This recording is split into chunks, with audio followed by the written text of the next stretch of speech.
Okay, what we have here is we want to have the ingredients here to make your basic bechamel. This is one of your mother sauces, one of the core sauces that you need to know as a chef. What we have here is I have 50 grams of flour, pinch of salt, 50 grams of butter and margarine, 1 pint of milk. We have a studded onion there, okay, which has a clove and bay leaf staple to it, and then I have my 2 pans and a wooden spoon. So that's the basic ingredients for step 1 or stage 1 of how to make mother sauce, bechamel sauce.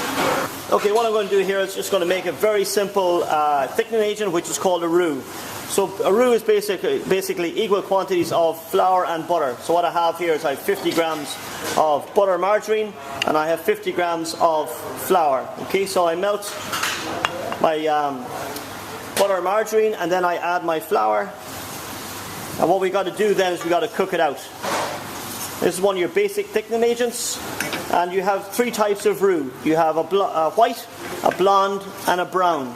And they say generally that you would cook a white for 3 to 4 minutes, and then you would cook a blonde for 4 to 6, and then a brown then from 6 to 8.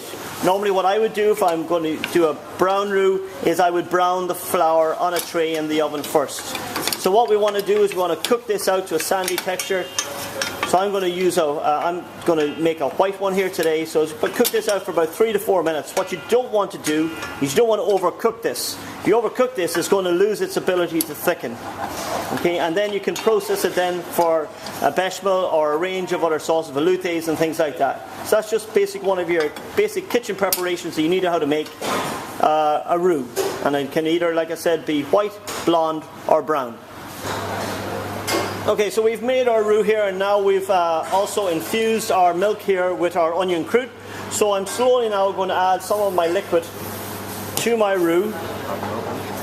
And the secret to this is that you work in all the milk or the liquid before adding more.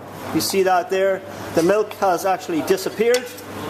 And then that is your cue then that you can add a little bit more. So add it very slowly in the beginning, just a small amount, because if you don't then, your roux won't be able to absorb all the liquid and you're going to get lumps. And once you kind of get lumps, even if you blend it and pass it, there'll still be tiny little grains of roux in it, and it's just not very appealing looking. You want a lovely smooth sauce. And again, you want a spoonula, or you want a plastic spoon or a wooden spoon here to help you incorporate the milk.